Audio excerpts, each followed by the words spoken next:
Hello everyone. In this video, we are going to discuss practice exercise 1.6 from your very first chapter, that is vector algebra. Okay, so very firstly, we will start with what is given to us. So we are going to write what is given to us. So we are given with the 3 points, that is point A having coordinates 4, 0, -1. Then we have point B having coordinates 1, 3, 4, and then we have point C with coordinates -5, -3, and again -3. Okay, so here in this case we have to find out whether it is going to okay, they have already given that it forms the sides of a triangle. Now we have to check, is it the right angle triangle, and if so, if you find this triangle to be a right angle triangle, then we have to calculate the area of the triangle. Okay, so very firstly we have to find out whether that given triangle is right angle triangle, and then next we have to find what is the area of that triangle. Okay, so these are the two factors that we have to find out. Now very firstly we are going to write the position vectors for that respective points, that is point A, B and C. So you can refer my previous lectures how to write the position vector for that one. Here in this case I am going to write it down for you, what are that position vectors for your point A, B and C. Now the position vector for your point A will be what now? It will be 4ax plus 0ay, since we have the 0 around y direction, and then minus of az for your point A. For your point B, what will be the position vector? So for that purpose, we have that to be ax plus 3ay plus 4az, and we have the point C having coordinates -5, -3 and -3 again. So for that purpose, for that we have the position vector to be -5ax minus 3ay minus 3az. Okay, so we have these 3 points along with the position vectors. Now the thing is that we have to find out whether it is a right angle triangle or not. Now you can make use of the basic theorem, that is your Pythagorean theorem, to get whether to know whether it is a right angle triangle or not. Okay, so for that purpose we are going to apply Pythagorean theorem. Applying Pythagorean theorem. Okay, sorry. Okay, so applying Pythagorean theorem. So we have what?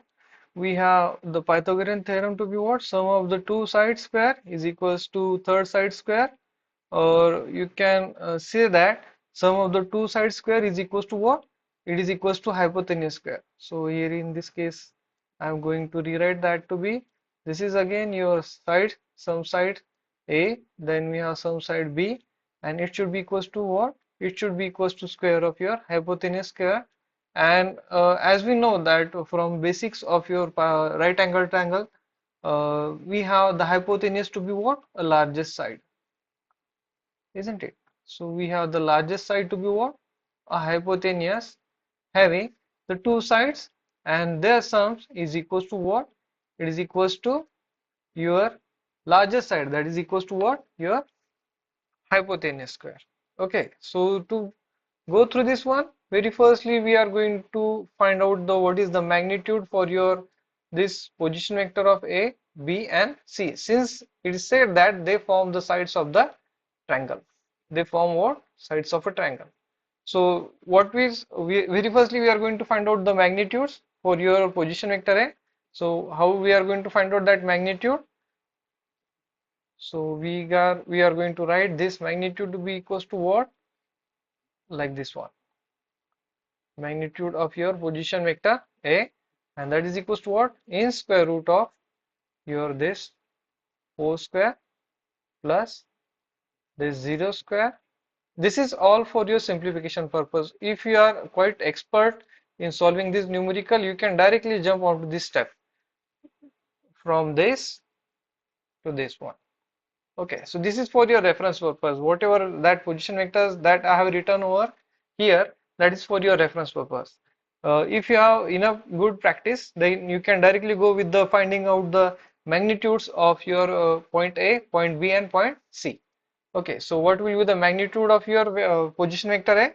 So that is equals to square root of 17, and we have that answer to be what? That your magnitude of position vector for your point A is equals to it is equals to 4.12. I have my answers for here. You can have your own. Okay. Now next is we are going to find out the position vector for your point B. So position vector for your point B will be what again? So that will be in square root of this 1 square plus this 3 square plus this 4 square. Okay. And that to taken in square root. And again that is equals to what? That is equals to square root of 26. And if you are going to calculate that one, so we will get the magnitude of your position vector for your point B is equals to 5.09.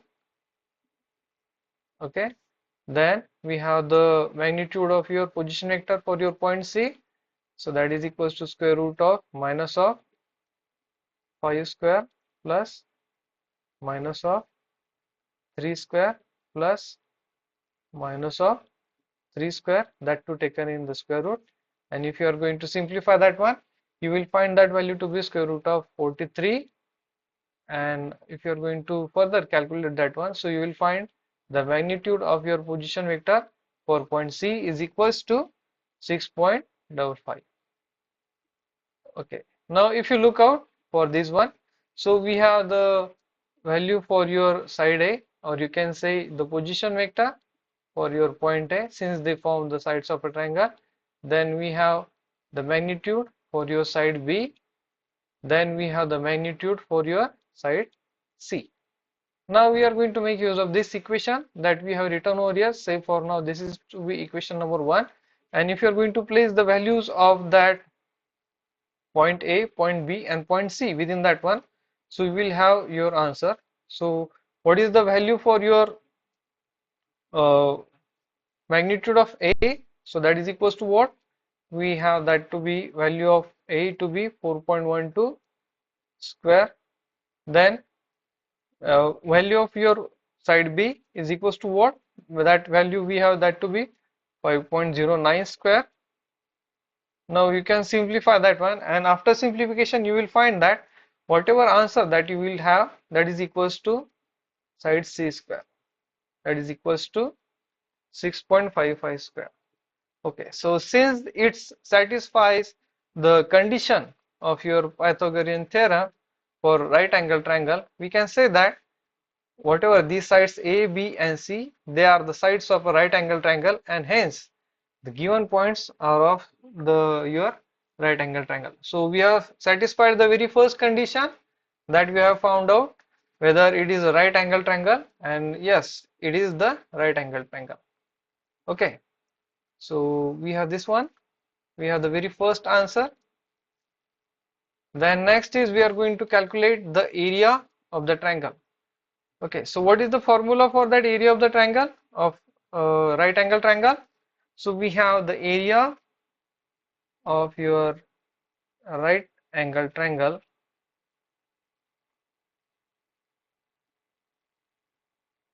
to be what? Half of its base into height. Okay, so what is that? They are nothing but the two sides of the triangle other than hypotenuse. Its hypotenuse is not included within that one. So say for now your base is of 4.12, that is for your value of side A, and say for height we are going to take it to be the 5.09, that is your side B. So this is your side B and this is your side C, and if you're going to calculate that one, not side C, sorry for that, this is your side A. Okay, so if you're going to calculate that one, so you will find that value to be equals to area of that right angle triangle, that is equals to 10.48. Okay, so this is what area of your given triangle. Now what will be the units? So that is assignment for you. So you write the units for that one. Okay, so what will be the unit? Since we have said that whatever that points A, B and C are represented in terms of its coordinates, they are always in the form of meters. So the unit for this is what? Meter square. Okay, so this is what area of your given right angle triangle. Okay, so this is all about your exercise 1.6 from your very first chapter. If you appreciate my efforts, please do hit the like button and share it with your friends. Thank you.